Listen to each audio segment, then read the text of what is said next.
2024 లేదా 25లో డిగ్రీ లేదా బీటెక్ చదివారా? సాఫ్ట్‌వేర్ జాబ్ కోసం ఎదురు చూస్తున్నారా? అయితే కోడ్ జ్ఞాన్ 100 డేస్ కోర్సులో చేరండి, జాబ్ సాధించండి. Welcome to Suman TV. నేను మీ అవతార్ యాదవ్. గత ప్రభుత్వంలోనైతే మాత్రం విశాఖ ఐటీ రంగం అభివృద్ధి అయితే మాత్రం కుంటు పడిపోయిందని చెప్పుకోవాలి. కూటమి ప్రభుత్వం వచ్చిన తర్వాత ఇప్పుడిప్పుడే ముందుకి అడుగులు పడుతున్నాయి.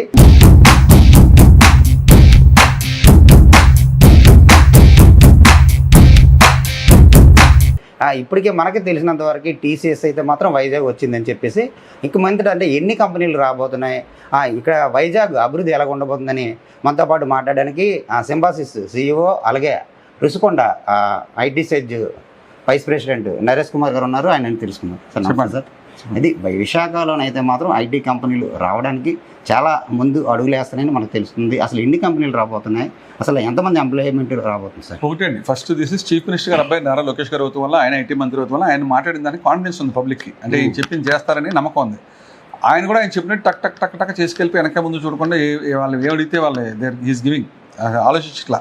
So the speed at which is operating, ease of doing, speed of doing business వల్ల పీపుల్ అట్రాక్ట్. ఇమీడియట్గా మీరు అడిగిన క్వశ్చన్ ఫస్ట్ వచ్చింది టీసీఎస్.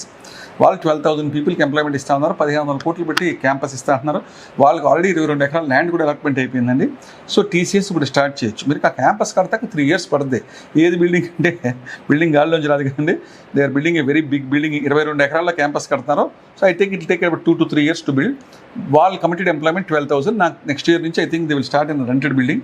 ఐటీ పాలసీ కూడా అద్భుతమైన ఐటీ పాలసీ ఇచ్చారు. ఏంటంటే ఒక బిల్డింగ్ కడతాకే 2,000 రూపాయలు SFTకి సబ్సిడీ ఇస్తున్నారు. ఐటీ ఎంప్లాయీ కూడా ఆంధ్రప్రదేశ్లో పనిచేస్తే 18 నెలల తర్వాత వాళ్ళ స్టూడెంట్ ఎడ్యుకేషన్ సంవత్సరానికి 1,50,000 సబ్సిడీ ఇస్తున్నారు. ఐటీ కంపెనీలు కూడా సేమ్ ప్రోత్సాహం ఇస్తున్నారు. సో దీనివల్ల people are interested to come to Andhra Pradesh. Land కూడా మీరు చూస్తే టీసీఎస్కి కానీ కాగ్నిజెంట్కి కానీ 99 పైసా per acre లీజ్కి ఇచ్చారు.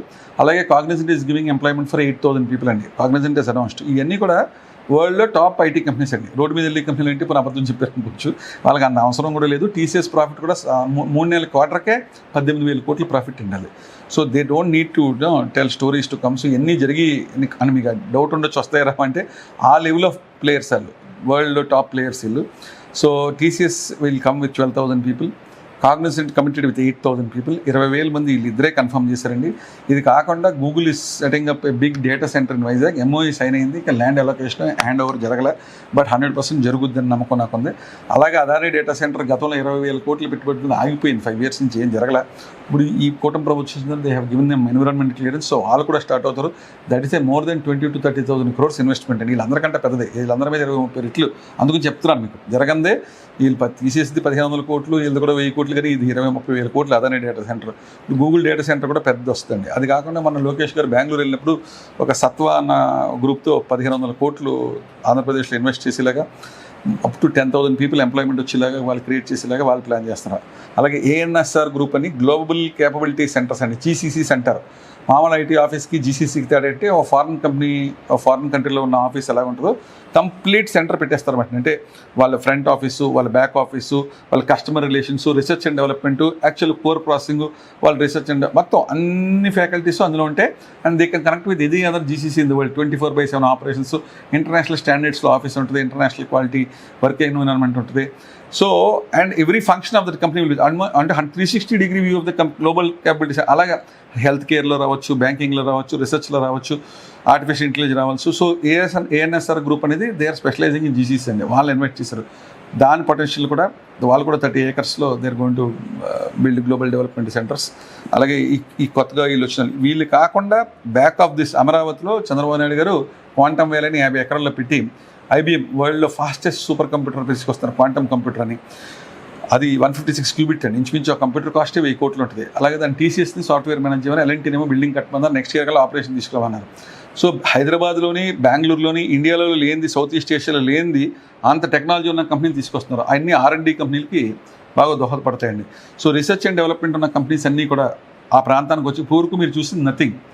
ఈ వచ్చిన తర్వాత వచ్చే కంపెనీలు చాలా అండి. ఇప్పుడు బ్యాంకింగ్ ఉందనుకోండి, ఇప్పుడు ఇన్సూరెన్స్ కంపెనీ ఉందండి, ఒక 15 ఇన్సూరెన్స్ కంపెనీలు, ఒక్కొక్కరు 2-3 లక్షల SFT, 30-40 లక్షల SFT స్పేస్ వచ్చేలా ఉంటుంది.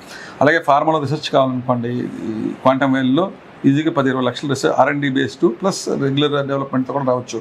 సో ఇప్పటికి నా ఉద్దేశంలో ఈ టేక్ ఆఫ్ అవుతాకి ఆన్ గ్రౌండ్ వస్తాకి మేబీ 2 years పట్టచ్చు. అక్కడి నుంచి మినిమం 10 times గ్రో అయ్యే అవకాశం ఉన్నాయండి వీటిని బేస్ చేసుకుని. ఇప్పుడు కొత్త ఎయిర్పోర్ట్ సిటీ ఇన్ఫ్రాస్ట్రక్చర్ ఇప్పుడు 15 మాస్టర్ ప్లాన్ రోడ్స్ వేస్తున్నారు. కొత్త ఎయిర్పోర్ట్ నెక్స్ట్ ఇయర్ రెడీ అవుద్ది. ఇప్పుడు ఎయిర్పోర్ట్లో బోల్డ్ రెస్ట్రిక్షన్స్ ఉన్నాయి. అలాగే కొత్త పోర్ట్ ఒకటి వస్తుంది మూలపట్నంలో. ఈ పోర్ట్ ఎయిర్పోర్ట్ మధ్యలో మళ్ళీ సెమీ కండక్టర్ కంపెనీస్ వస్తాయి, ఈ చిప్ కంపెనీస్ వస్తాయి. సో ఈ ఐటీ కంపెనీస్తో పాటు క్వాంటమ్ కంపెనీస్తో పాటు మీరు చూస్తే లాస్ట్ 1 yearలో కుటుంబ ప్రభుత్వం చూస్తే 9 లక్షల కోట్లు పెట్టుబడులు వచ్చాయండి. ఐటీ కాకుండా ఇతర రంగాల్లో. అంటే గత ప్రభుత్వ హయాంలో చాలా ఐటీ కంపెనీలు వెనక్కి వెళ్ళిపోయాయి. ఇప్పుడు చాలా బిల్డింగ్స్ ఖాళీగా ఉన్నాయి. స్టార్ట్అప్ కంపెనీలు ఏమైనా వస్తే ఇప్పుడు వాళ్ళకి ప్రోత్సాహకరంగా గత ప్రభుత్వంలో HSBC మీకు తెలుసు కదా, ఊరు సెంటర్లో HSBC వెళ్ళిపోయింది.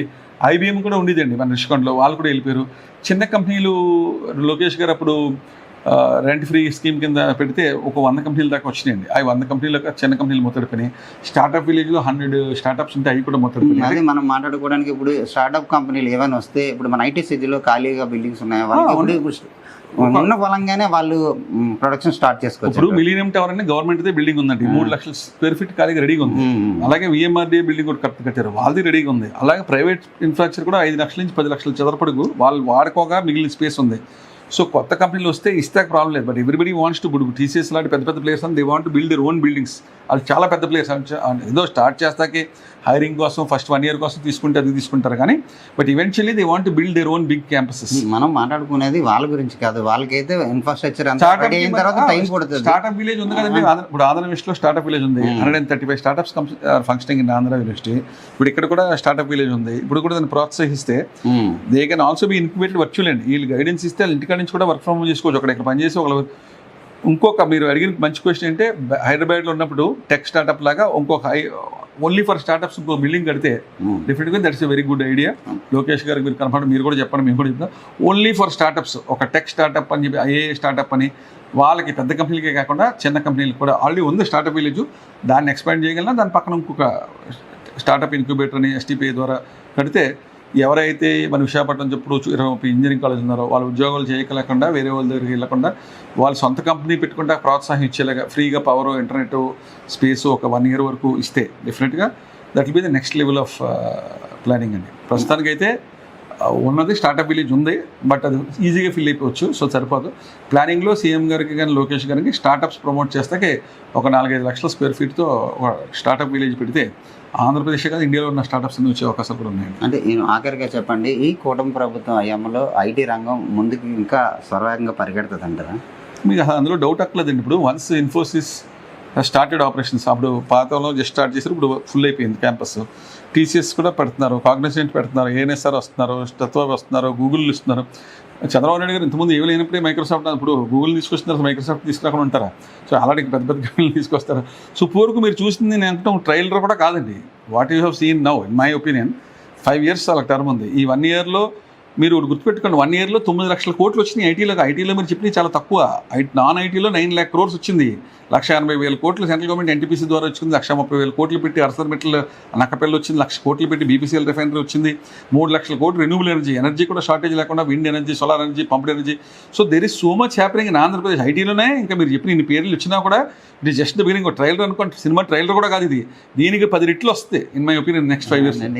అంటే ఈ 5 yearsలో మీరు అన్నారు కదా, ఎలా ఉండబోతుంది వైజాగ్ ఐటీ రంగంగా? ఇప్పుడు ఐటీ రంగంగా డెఫినెట్గా ఈ క్యాంపస్ అన్ని రెడీ అవుతాక 3 years పడతాయండి. ఎవరైతే కడుతున్నారో 3 to 4 years పడతాయి. అంటే ఆల్మోస్ట్ లాస్ట్ 1 year ఆఫ్ ప్రభుత్వం వెళ్ళే వరకు ఈ క్యాంపస్ రెడీ అయ్యి వస్తాయి. పొలిటికల్ స్టెబిలిటీ ఉంటే దీనికి 10 times 15 times పెరుగుతాయి. నేను ఐటీ కంపెనీలు ఆయన ఉన్నప్పుడు లాస్ట్ టైం 5 years ఒక ఐటీ కంపెనీతో కూడా మాట్లాడలేదు, ఒకళ్ళని కూడా ప్రోత్సహించలేదు. అటువంటి పరిస్థితి ఏమైనా వస్తే మటుకు దెన్ టేక్ ఆఫ్ కష్టం అవుతుంది. బట్ ఈ కరెంట్ మొమెంటంలో నా లెక్కలో ఈ గ్లోబల్ క్యాపబిలిటీ సెంటర్ వస్తే ఇప్పటికి మీరు చూసిన దాన్ని ట్రైలర్ కూడా కాదని నేను అంటున్నాను కదా, ఇది 10 to 20 to 30 times ఎదిగే అవకాశం డెఫినెట్గా ఉందండి. Okay, thank you sir. ఇది నరేష్ కుమార్ గారు చెప్తున్న పరిస్థితి. ఏదైతే విశాఖపట్నంలో అయితే మాత్రం ఐటీ రంగం అయితే అభివృద్ధి దిశగా ప్రయాణిస్తుంది. గత ప్రభుత్వం కన్నా ఈ ప్రభుత్వంలోనైతే మాత్రం ఐటీ రంగ అభివృద్ధికి అయితే మాత్రం చాలా స్కీములు తేవడం కూడా జరిగింది. ఇదే విధంగా కొనసాగితే అభివృద్ధి చాలా ముందుకు వెళ్తుందని చెప్పి ఆయన చెప్తున్న పరిస్థితి కనబడుతూ ఉంది. కెమెరా పర్సన్ రవితేజతో అవతార్ యాదవ్, సుమన్ టీవీ, విశాఖపట్నం.